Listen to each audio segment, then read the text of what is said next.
I'm now about to do the repotting of the 5 trees that a customer brought to us. As I said, a lot of customers bring trees to us because they are either afraid to do it or they want it done by experts so that they don't make any mistakes in repotting.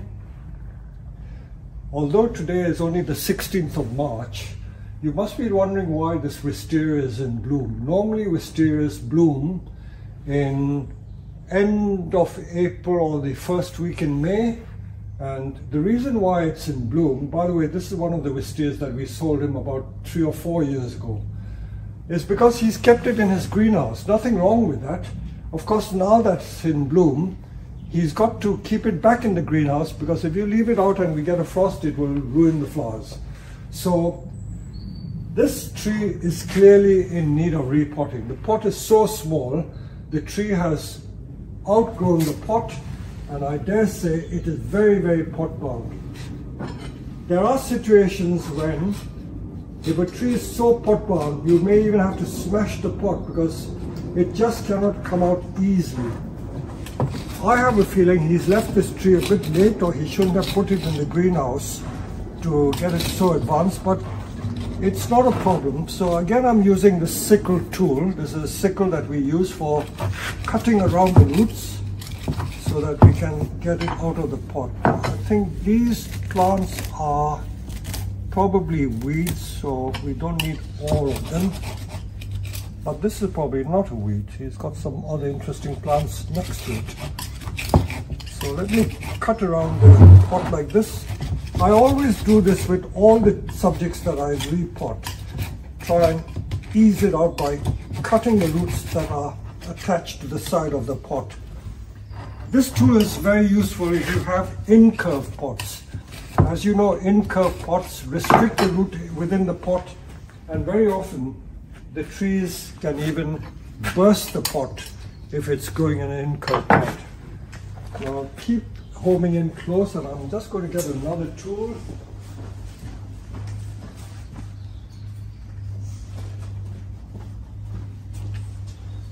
This is a weeding tool, but I find this very useful for levering the plant out. So I've cut around it. I'll see if I can lever the plant out, and because it's not in an incurve pot, I think the chances of getting out of the pot are quite good. As I said, sometimes you get a situation where the tree is so pot bound that you've got to break the pot, smash the pot. Luckily, I don't have to do that. So there you are, I've got it out of the pot. Now, I'm not going to do the conventional type of repotting, where I have to tease the roots and cut up to say 30% of the root off. Because the tree is so advanced, if I were to do that, this tree is going to suffer. So I'm only going to tease the roots gently and then put it in a good compost that will be suitable for this plant. So again, let me find another tool.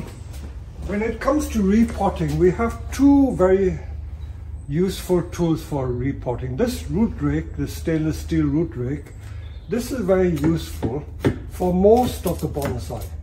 So this is how it's used. For larger and more difficult trees, you can use these root hooks. This is a single hook. You get 2 hooks and 3-prong hooks as well. So these are useful if you have bigger trees. And I'm only going to gently ease the root ball, because the tree being in bloom, if I were to tinker with the roots too much, I may spoil the flowering. And I think if I put it in the right type of soil, the roots will go to the edge of the new pot. So I will just do that. I was once told that if you keep a tree fairly pot bound, it tends to encourage flowering. I don't know how far that is true. I've heard that said sometimes. And I've also heard it said that if you were to stress the tree so much that it thinks it's dying, the tree will send out flowers because it wants to propagate itself, to renew itself. Again, I'm not sure whether it is based on any scientific fact, but this is what people have said. And usually people, when they make these comments, they make it from some sort of experience. So that pot was clearly too small for this tree. Now let's try a couple of different pots. We've got these lovely Chinese pots from Yixing. Let me see if it would fit this one. I think this is better than the previous pot. So we could use this pot. I don't know which he would regard as the front. I think he would use this the front possibly. And then we could have the decoration this side. So that is one possibility. He did also look at this pot. This customer looked at this pot. Now these are typical Chinese type bonsai pots. They are not Japanese pots. Japanese don't often use colorful pots like this, and certainly not pots that have paintings and writing on it. So let's see what it would look like in this pot. When it comes to choosing the pot, it's not just the size which is important. Now in this instance, I want to use a bigger pot because that previous pot was much too small. I'm going to plant it a bit deeper because the graft is there, so it'll make it a bit. I think this is also in proportion. I have two lovely ladies here from Wisley, so they've got a very good eye. What do you think would be better, this one or the previous one? I like the previous one. Mm-hmm. Because you think the scale is better, or not so gaudy? Not so gaudy. Okay, so I think I would tend to agree, because this one, if you have something which is too gaudy and too distracting, it can distract from the flowers. So why do you want to have two things competing with each other? So I will go for the less glamorous pot, or the less gaudy pot. Now this, by the way, is an incurve pot, so for the future he might have a bit of a problem getting out of the pot, but that will be a problem for another day. So, and because it's incurve, I'm not that worried about tying it in, so I will just put those underneath and pot it up. I'm just going to say something about the soil. So if we stop the camera for a while, tying it in, because it's an incurve, and if I firm it up, it should be okay. Now let me just say a word about the compost. If you come close, this is our standard bonsai mix, which has about 30 or 40% akadama. Then there's the Japanese white volcanic grit, Japanese black volcanic grit, and then it's got composted pine bark. And then it also has a tiny bit of John Innes number 2 or 3. But let me explain to you why potting this wisteria is going to be different. At the bottom, I'm going to use this very free draining type compost.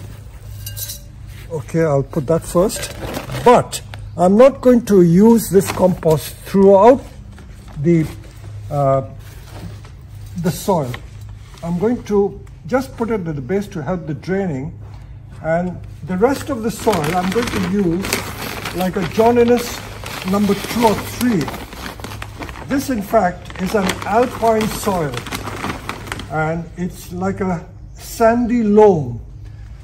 I think I've mentioned before in other videos that I've done that fruiting and flowering trees prefer more loam, that means mud for want of a better word, in the soil than a very gritty soil. The very gritty soil is useful for pines and junipers because they drain, help the pines and junipers to drain properly. If you use too clayey a soil, pines and junipers don't like it.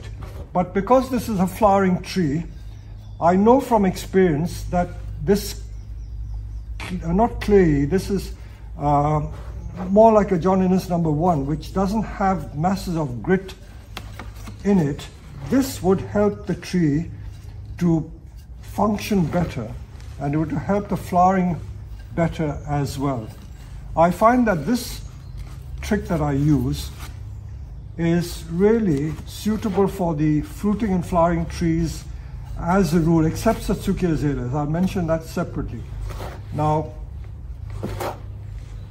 crab apples, cotoneasters, and other flowering trees prefer to have a compost which has more of this soil in it rather than the straight akadama and grit, which I reckon is better for, I would say, most of the pines, junipers, and also the maples. Maples also like that type of soil. Although they will grow in a muddy soil, I don't like to call it mud, but for want of a better word, if you're a layman, you wouldn't know the difference between one compost and another. So this muddy type soil, like so, is better for fruiting and flowering trees. And this is simply from experience over the years. I found that this performs better. Soil does affect how plants grow and perform. So you've just got to try and experiment to see what works. And again, if you live in different climates, different countries, you will have to experiment with what is best for your particular situation. I often get, you may be reading some of the comments that we get from other YouTube followers, and they ask me, what is the best soil to grow this and that in? I always try to advise them that you've got to observe what local people do, because the climate is very important. Depending on where you live, the climate affects the drainage and the amount of rainfall you have. That also affects the way the plants perform. So what may grow well in the center of Japan or in the heat of India or the hot plains of southern China would not be what you would use in the cold temperate climates of the Western Hemisphere. And what grows well in California, the soil there may be different from what you would use in another country and climate. So bear in mind that there is no surefire formula for any particular type of plant. So from my experience, I found that fruiting and flowering trees like more of a muddy soil like this rather than a very gritty soil. So we'll move on to the next plant.